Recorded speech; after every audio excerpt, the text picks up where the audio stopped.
Hi friends, welcome back to my YouTube channel. ಎಲ್ಲರೂ ಹೇಗಿದ್ದೀರಾ? ಚೆನ್ನಾಗಿದ್ದೀರಾ ಅಂತ ಭಾವಿಸ್ತೀನಿ.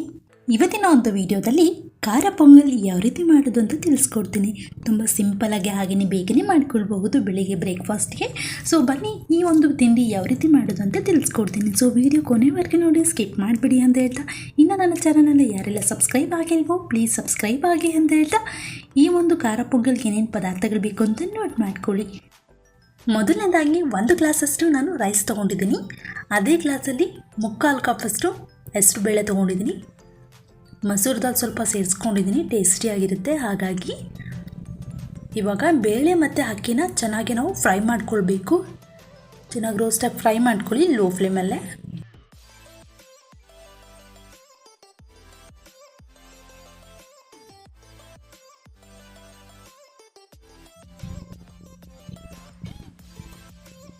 ಇವಾಗ ಫ್ರೈ ಆಗಿದೆ, ಸ್ಟವ್ನ ಆಫ್ ಮಾಡಿ ಸ್ವಲ್ಪ ತಣ್ಣಗಾದ ನಂತರ ಈ ಅಕ್ಕಿ ಮತ್ತು ಬೇಳೆನ ಚೆನ್ನಾಗಿ ವಾಶ್ ಮಾಡ್ಕೊಳ್ಳಿ. 1-2 ಬಾರಿ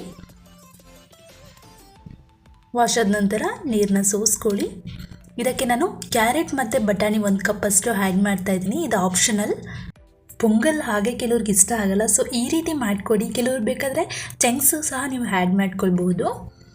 ಹಾಗೆ 4 ಗ್ಲಾಸಷ್ಟು ನೀರನ್ನ ಆ್ಯಡ್ ಮಾಡ್ಕೊಳ್ಳಿ. ನಾನಿಲ್ಲಿ 1 ಗ್ಲಾಸಷ್ಟು ಹಸಿ ಹಾಲು ತೊಗೊಂಡಿದ್ದೀನಿ. ಇವಾಗ ಇದಕ್ಕೆ ಟರ್ಮರಿಕ್ ಪೌಡರ್ ಆ್ಯಡ್ ಮಾಡ್ಕೊಳ್ಳಿ 1/4 table spoon, pepper powder 1 table spoon, jeera powder 1/4 table spoon add ಮಾಡ್ಕೊಳ್ಳಿ. ಹಾಗೆಯೇ 6-7 ಹಸಿಮೆಣಸಿನ್ಕಾಯಿ ಹಾಕಿದ್ದೀನಿ. ಹಾಗೆಯೇ ರುಚಿಗೆ ತಕ್ಕಷ್ಟು ಉಪ್ಪು, ಕೊತ್ತಂಬರಿ ಸೊಪ್ಪು, 1 ಟೇಬಲ್ ಸ್ಪೂನ್ ಆಯಿಲ್. ಚೆನ್ನಾಗಿ ಮಿಕ್ಸ್ ಮಾಡ್ಕೊಳ್ಳಿ ಎಲ್ಲವನ್ನ. ಇವಾಗ ಕುಕ್ಕರ್ ಕ್ಯಾಪ್ ಕ್ಲೋಸ್ ಮಾಡಿ 3-4 ವಿಸಲ್ ಬಂದರೆ ಸಾಕು.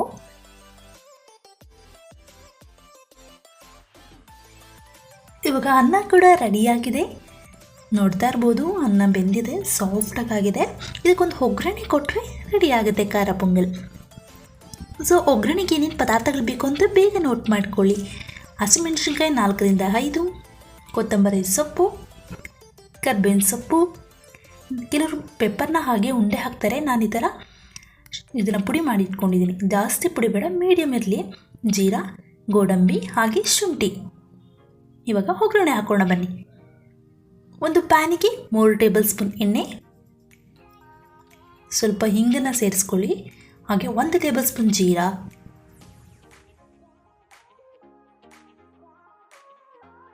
ಶುಂಠಿ ಚೆನ್ನಾಗಿ ಫ್ರೈ ಮಾಡ್ಕೊಳ್ಳಿ. ಬೆಳ್ಳುಳ್ಳಿ,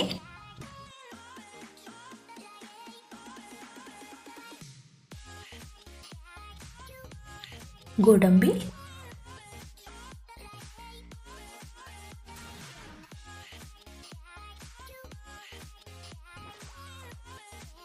ಹಸಿಮೆಣಸಿನ್ಕಾಯಿ ಹಾಗೆ ಕರ್ಬೇವಿನ ಸೊಪ್ಪು ಚೆನ್ನಾಗಿ ಫ್ರೈ ಮಾಡ್ಕೊಳ್ಳಿ.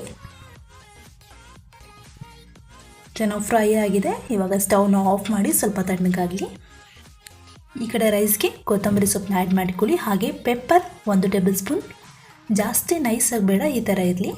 ಉಂಡೆನೂ ಹಾಕಿದರೆ ಕೆಲವರು ತಿನ್ನಲ್ಲ, ಸೈಡಿಗೆ ಅದು ಡಸ್ಟ್ಬಿನ್ಗೆ ಹೋಗುತ್ತೆ. ಸೊ ಹಾಗಾಗಿ ಈ ಥರ ಸಣ್ಣ ಮಾಡಿಬಿಟ್ಟು ಹಾಕ್ಕೊಳ್ಳಿ, ಪುಡಿ ಮಾಡಿಬಿಟ್ಟು. ಇವಾಗ ಒಗ್ಗರಣೆ ಹಾಕಿದ್ವಲ್ಲ, ಅದನ್ನು ಆ್ಯಡ್ ಮಾಡ್ಕೊಳ್ಳಿ. ನೀರು ನೋಡ್ಕೊಂಡು ಹಾಕ್ಕೊಳ್ಳಿ. ಕೆಲವರು ತೆಳುಬೇಕು ಅಂತ ಹೇಳ್ತಾರೆ ಪೊಂಗಲ್ನ.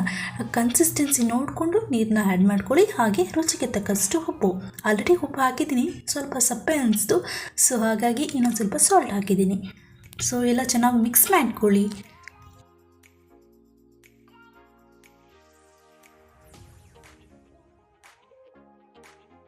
ಇವಾಗ 1-2 ನಿಮಿಷ ಕ್ಯಾಪ್ನ ಕ್ಲೋಸ್ ಮಾಡಿ.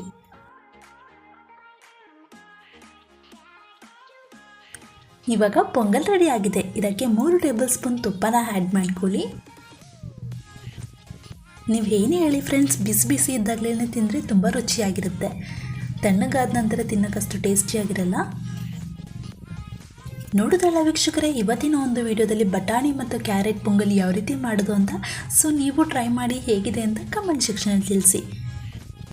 ಖಾರ ಪೊಂಗಲ್ ಸಾಮಾನ್ಯವಾಗಿ ಯಾರಿಗೂ ಇಷ್ಟ ಆಗಲ್ಲ. ಸೊ ಈ ರೀತಿ ಕ್ಯಾರೆಟ್ ಮತ್ತು ಬಟಾಣಿಯಿಂದ ಮಾಡಿರುವಂಥ ಈ ಒಂದು ಖಾರ ಪೊಂಗಲ್ ಮಾಡಿಕೊಡಿ. ತುಂಬ ಟೇಸ್ಟಿ ಆಗಿರುತ್ತೆ ಆ್ಯಂಡ್ ರುಚಿ ಕೂಡ ಆಗುತ್ತೆ, ಅವ್ರಿಗೂ ತುಂಬ ಇಷ್ಟ ಆಗುತ್ತೆ. ಸೊ ಇವತ್ತಿನ ಒಂದು ಬ್ಲಾಗ್ ನಿಮಗೆ ಇಷ್ಟ ಆದರೆ ಪ್ಲೀಸ್ ಲೈಕ್ ಮಾಡಿ, ಶೇರ್ ಮಾಡಿ ಆ್ಯಂಡ್ ಸಬ್ಸ್ಕ್ರೈಬ್ ಮಾಡಿ ಅಂತ ಹೇಳ್ತಾ ಇವತ್ತಿನ ಒಂದು ವಿಡಿಯೋ ಎಂಡ್ ಮಾಡ್ತಾ ಇದ್ದೀನಿ.